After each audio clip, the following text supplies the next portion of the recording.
What is happening, everybody? We are so glad that you guys are here with us for this very quick broadcast we're going to have here with Freedom Man. My name is Diego Rodriguez. I am the communications director for the Freedom Man PAC, which stands for the Political Action Committee. For those of you guys who are new here and you've never been on one of these, this is completely live. It is a live broadcast, and you can communicate with me below by logging in below and sending us your questions. So if you have a question today, go ahead and type it here beneath me. You can also send an email or a text message to the contact information that you see above me. Of course, we're all live here, ready to rock and roll. There's a lot of stuff to discuss, and I don't like wasting time. So we're going to get right into it. So go ahead and bring up my presentation. And yeah, I guess we're live.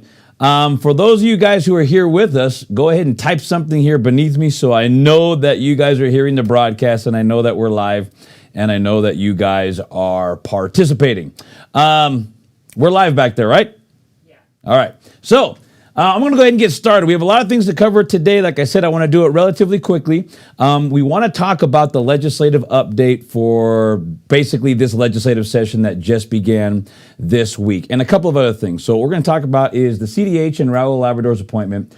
We're also going to talk about ending the state of emergency at the legislature and the false flag event at the Capitol. So let's get right into it. What are we talking about with Raul Labrador's appointment? Well, you may have heard that the CDH had an open slot, and that open slot needs to be filled. Our Ada County commissioners have appointed Raul Labrador, and you can already see what the news media thinks about this. They said they make a horrible decision and they appoint Labrador to the health board. That's the whacked out Idaho statesman, and that is their opinion of the matter. But let me explain how this works, because there's a lot of confusion around this right now, and I want to make sure everybody understands what's even going on and who the different boards are and who's in control of what and who has power to do what, because it's a big mess, and I understand that.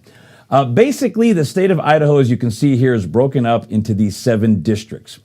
Each one of these districts has their jurisdiction over these different geographies. Now, understand a district, like a school district, is responsible for all of the schools within their region. The highway districts are responsible for all the roads and the construction for our road infrastructure within that region. And the health districts are responsible for health. Now, according to their website, they're saying that basically what the health districts do here is they respond to local needs. They provide services that vary from district to district. But in short, they're basically supposed to be doing community health nursing, home health nursing, environmental health, dental hygiene, and nutrition. I mean, very, very limited, and quite frankly, not really all that important to everybody's life. Why has this become such a big deal now?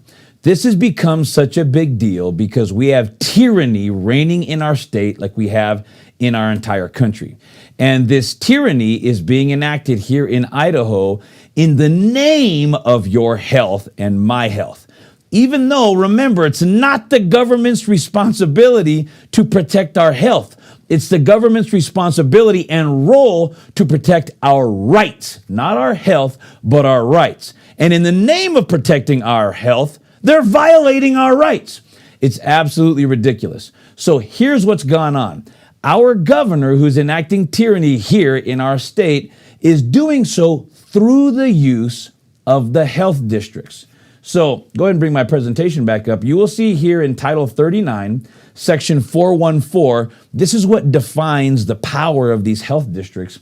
And it says here in clause number 2, well, I'll just read 1 and 2. It says to administer and enforce all state and district health laws, regulations, and standards. That's basically the overriding purpose of the health districts. But then it says this, and it's been this way for I don't know how long, decades probably, and it's never mattered until now, because they want to use this obscure little clause in the Idaho 39414 statute, which says, to do all things required for the preservation and protection of the public health and preventive health, and such other things delegated by the director of the State Department of Health and Welfare, blah, blah, blah. So this clause, to do all things required for the preservation and protection of the public health, is now being applied so broadly that it gives them virtually limitless power to do and say whatever they want to do, allegedly with the force of law behind it. Now, of course, they can't actually do that, but they are because of this excuse. And when I say they can't actually do that, I'm saying they can't legislate.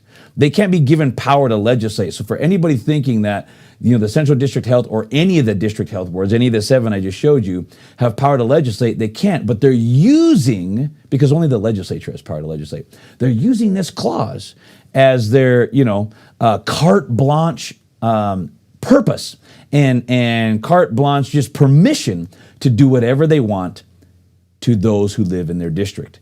Now, some of the districts are being better than others because just like anything, some districts have cool people who are on them and some people have complete socialists sitting on their boards. Now, I live in Ada County, which is, right here where Boise, Meridian, and Eagle are.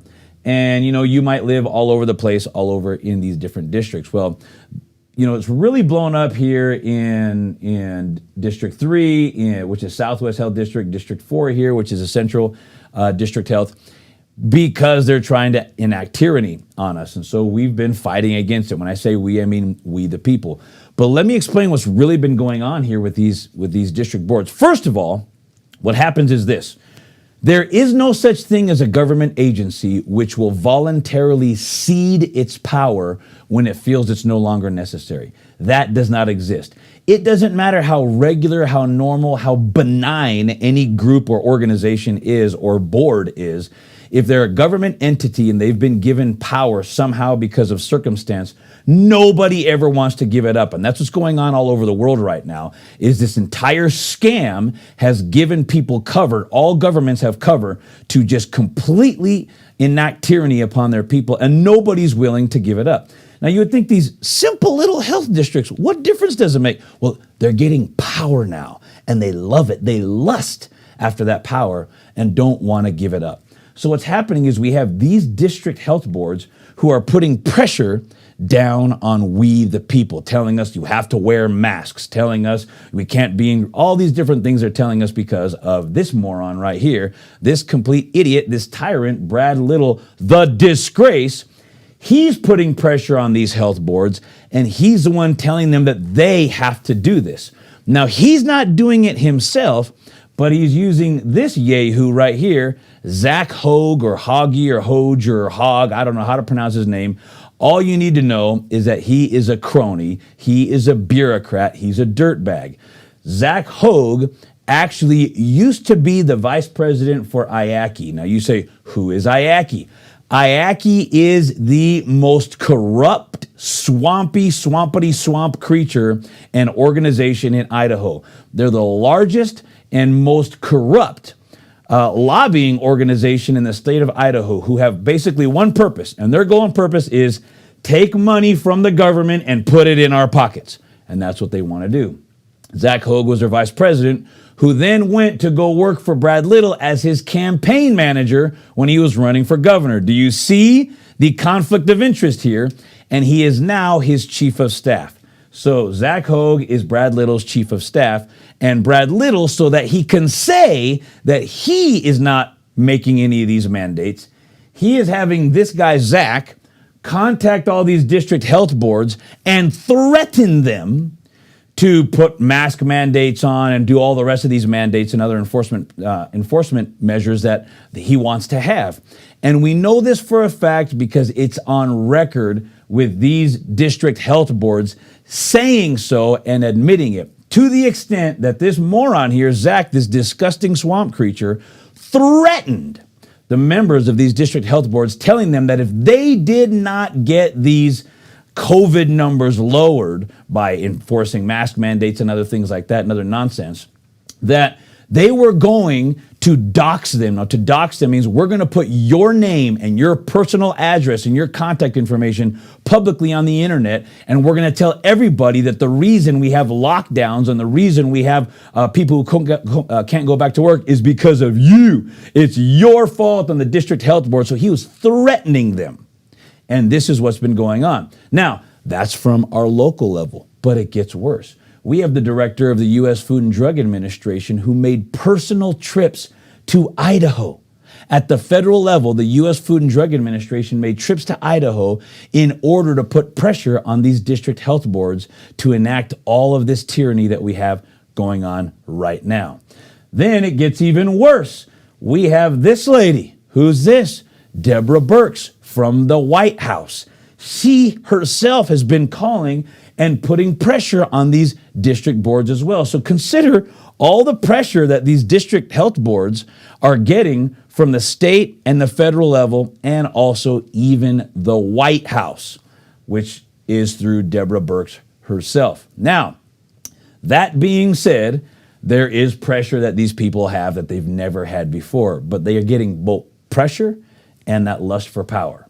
Now, fortunately for us, you all may have remembered Diana Lockdown Lasciando, who's famous for crying because my 12-year-old kid's left at home by himself and protesters are beating down the door and the windows. And it was all a bunch of lies. But anyhow, there was just some people making noise outside because they thought that she was home having a Zoom meeting when she was not. But anyhow, that's a whole nother story. Her term is now over, and it's an opportunity to fill her slot. Remember, she's a leftist liberal whack job, so we want to fill it with someone who has some at least basic common sense. Fortunately, our Ada County commissioners selected Congressman Raul Labrador, who is our former congressman here in Idaho, who's a very good common sense conservative who has budgeting experience and experience doing this exact type of thing.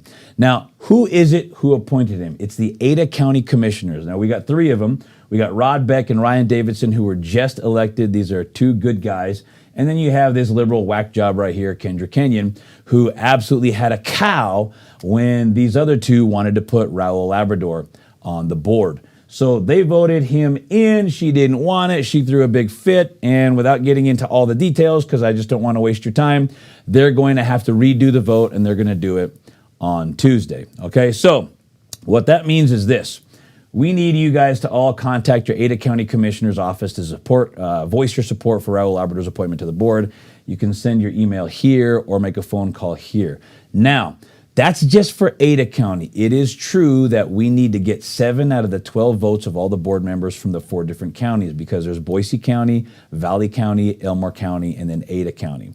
So if you scroll down to the bottom of this page, there are emails for all of those different counties, and we need you guys to contact all these commissioners and say, hey, we support Raul Labrador. So go ahead and do that. Now, I have some good news for you. And that is this. If they don't vote in Raul, then we're just going to get Ryan. Okay, so if they don't support him, then we're going to get Ryan, and Ryan's automatically on there, and nobody gets a vote in the matter. But we want to make sure that we are showing our support for common sense conservatism and common sense here in Idaho. Okay, so that's issue number 1. Let's go to issue number 2 really quick, and that is ending the emergency order, which is the first order of business we have here in Idaho. Obviously, we could talk all day long about the things we need to get done, but we just want to talk about this right now. And there's a lot of confusion about this right now, okay? So I want to clarify that there's 2 separate issues that we need to address. The first one is ending the emergency order and getting that done immediately.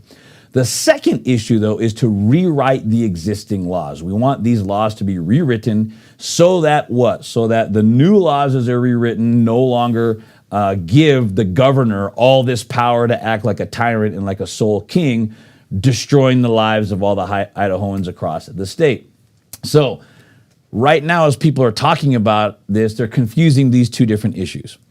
The first issue, all it takes is a concurrent resolution from the House and the Senate. The governor doesn't have to sign it. He can't veto it. They just have to write a resolution that says the emergency order is over. And that's it. The House passes it, the Senate passes it, and it's done.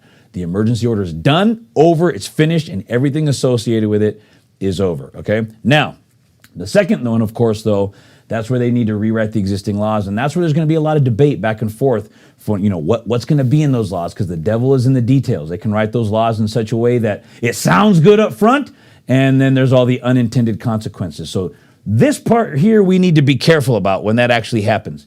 This part here we don't need to be careful about. Just end the order. End the order, and then none of the rest of this junk that's going on can continue to go on because there is no emergency order. Now bring up my laptop screen. I want to show you guys where you can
Okay, what about now? I can hear you.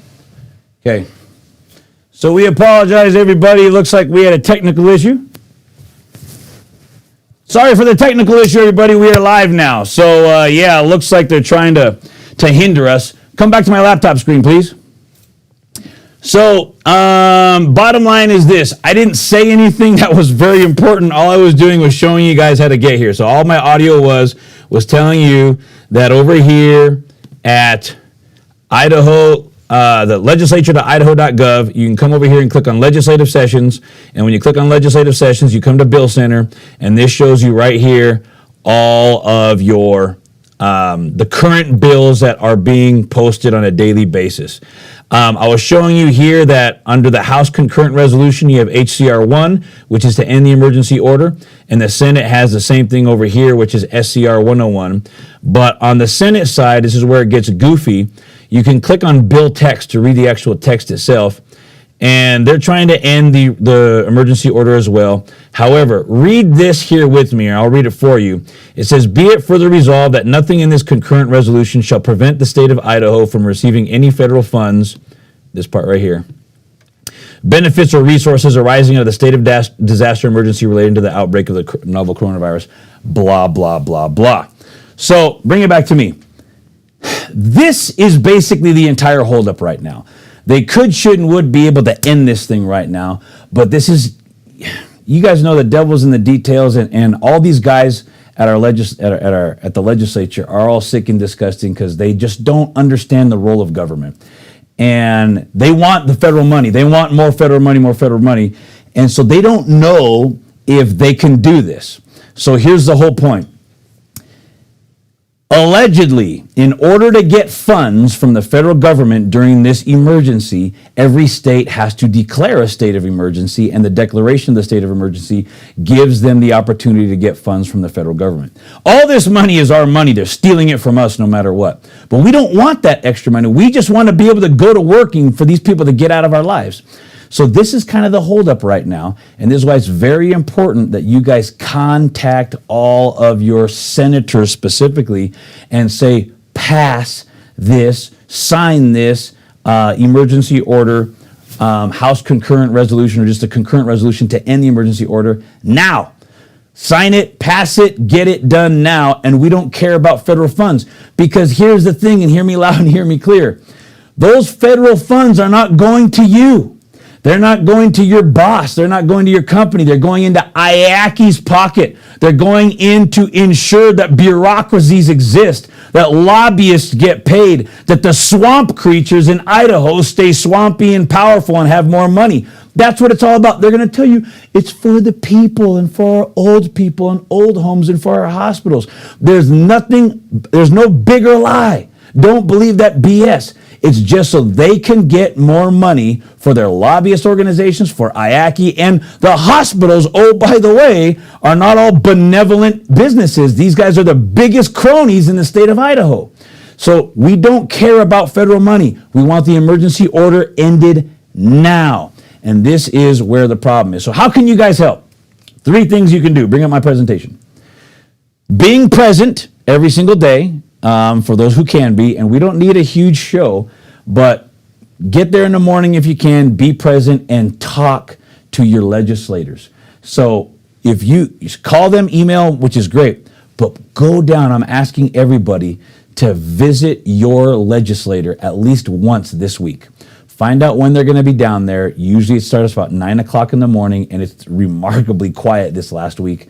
But show up, meet them at their office, say, I am your constituent. I'm asking you to please end this emergency order now, particularly on the Senate side. Now, the Senate side has historically been very liberal and pitiful and worthless, but we got some good new people in there. And hopefully the Senate's going to, wake up and do the right thing this year. We shall see. I've got my doubts, but we shall see. I talked personally to Chuck Winder, who is the current pro tem of the Senate, and he had good things to say. He's an honest guy, but we gotta, let's see what happens. So I'm going to give him right now the benefit of the doubt, and we let him know, and I'm asking all you guys, Pray for your legislators. Pray that they do the right thing. But at the end of the day, we've got to be active. And of course, show up at the committee hearings if you can, and we will let you know when those happen next week, because I've been told by 2 or 3, actually 4 different legislators that everybody's kind of hoping all this will get done this week. And when I say all this, I'm just talking about ending the emergency order. The secondary part about rewriting the laws and the statutes, that's going to be a bigger process. But let's just end the emergency order right now, okay? If you have questions about any of this, you can just write it right here beneath me and we'll answer your questions as soon as I'm done. I only got one last thing to talk about and we're going to be done. And that is tomorrow, there are false flag events all over the country. You may have seen these flyers. Somebody just sent this to me yesterday. In fact, it was my good friend Greg Pruitt from the Idaho Second Amendment Alliance who sent this. And apparently there is a group trying to get people to go to armed protests at the state capitol buildings all across the country. Now, if you don't know what a false flag is, a false flag is an event where somebody does something bad, pretending to be on your side or on whatever side that they're opposing, so that they can blame it on their enemy to get their agenda passed. Wars are started this way. If you want to go to war with a country, let's say, you're country A and you want to go to war with country Z, you blow up a building in your country, blame it on country Z, and then go to war with them. There's good information that shows wars have been started this way, including probably World War I and other very well-known wars. And false flags are so dangerous because they work. They work all the time, and false flags happen in business, they happen in families, they happen all over the place, but the worst place they happen is in politics when people are pulling the trigger. Last week, it was last week, it was last week, the week before last, January 6th, right, when everybody went down to, I can't believe how time flies, to Washington, D.C., that was unquestionably a false flag. We had all of these BLM protests, have already been proven to be so. BLM people and Antifa people dressed up as Trump supporters, doing huge damage. And I'm not going to say that there weren't Trump supporters involved in that as well, but for the most part, the violence from a handful of people, or the mayhem rather, was a false flag. And look how it has been used. Look how that has been used to tear down the conservative movement, tear down Trump supporters, and it's been used in unbelievable ways in the last 10 days. And just unbelievable ways in terms of online censorship, people losing their jobs, people being threatened. All was a false flag. The ultimate false flag, though, is going to be if somebody gets shot, if there's some serious violence. Now, people were shot on our side. In fact, there was Ashley Babbitt was shot in the neck or the face, completely unarmed by a Capitol Police person, and we do not know anything beyond that. The news media is squashing that. But undoubtedly, what's going on tomorrow is a false flag. So the question is, hey, Diego, what should we do then? Well, here's my answer. Bring my presentation back up. What you do is this. Don't go. That's it. Don't go. So tomorrow there's a false flag event. Don't go. Make sure you tell your friends not to go either. I'm done. I'm out. If you wanted any other information, you can go ahead and type your questions here beneath me, and I'll answer those right now. Otherwise, thank you for being on this broadcast. We wanted to keep it short and quick. We're just a little over 20 minutes. Apologize for the audio disconnect there. It looks like the liberals are trying to shut us down, and we have a little technical glitch, but that's been fixed, and we know what the problem was, so it won't happen again. Now, if you have any questions for me to answer, go ahead and type them in now. I'll go ahead and spend the next few minutes answering questions if there are any. Otherwise, Lord bless you guys. Godspeed. We will we'll be in contact with everybody shortly, because this week we got more information to be sharing with you. We'll be sending out emails and probably having a few different live events and maybe 1 or 2 broadcasts like this before the end of the month. Our job is just to keep you guys informed, and that's what we want to do. Okay? So, any questions? Only one? Yeah. What are we doing Wednesday to stop the steal? As far as our group and our organization isn't doing anything, which is the Freedom Man Pack. I don't know if there is anything else going on. There's at this point really not a whole lot you can do. There's not a whole lot we can do. The very best thing we can do at this point is twofold. Number one is try to exert our states' rights so that the states can protect us from federal tyranny. That's number one. Do I believe it's going to happen? Well, I'm this kind of guy. I'm the kind of guy who I always hope for the best, but I prepare for the worst. So I want to work on all sides to the extent that we have bandwidth to do so. So that is role number one, is to try to work at the state level. But don't hold your breath for it. The second thing, of course, is that we band together as people to protect one another's rights. And nobody is doing that, and nobody is promoting that better and having a better system than our good friend Ammon Bundy with the people's rights. And he has a non-hierarchical group. For those of you guys who don't know what it is, go to peoplesrights.org and sign up. You can text the word rights to 80123. Go ahead and type that in beneath me here, which is rights to 80123, and join that organization. Now, I have a whole lot more faith in that than anything else. So I have more faith in the people supporting and defending one another than I have in our legislature protecting the people's rights. However, I want to work on all fronts as much as it is possible. And so that being said, we want to see everybody do everything they can on every single level. Next question, will this be available as a video to run later? Yes. In fact, as soon as this broadcast ends, it takes about 5 minutes, maybe not even that long, because this is a pretty short broadcast, and it'll be available immediately. Any other questions? No.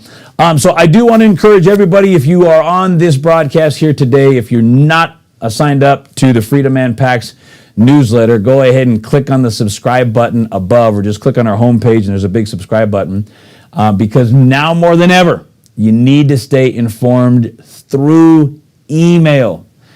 We've been sounding the warning for literally years, people that get off of Facebook, get off of Twitter, get off of social media, because you're going to lose your contacts, you won't be able to connect with people, and people haven't been paying attention until now. And it's almost like, in many cases, too late for many people. Not that it's too late, like you can't connect with anybody, but they don't know all the people that they want to be connected to anymore, and so they got to go hunt and search. So go ahead and stay connected. If there's any additional questions, I'll answer them now. Otherwise, we'll send out the link in order to replay this. We appreciate everybody being informed, staying informed, and doing all that you can to preserve freedom. Because at the end of the day, ladies and gentlemen, that's all we're doing here. We're doing all that we can, one with another, to try to preserve our rights and our freedom here in not only Idaho, but in what was once the great United States of America. Any final questions? No, we're clear. Okay, ladies and gentlemen, thank you for being here with us. We're out. Take care. We'll see you next time.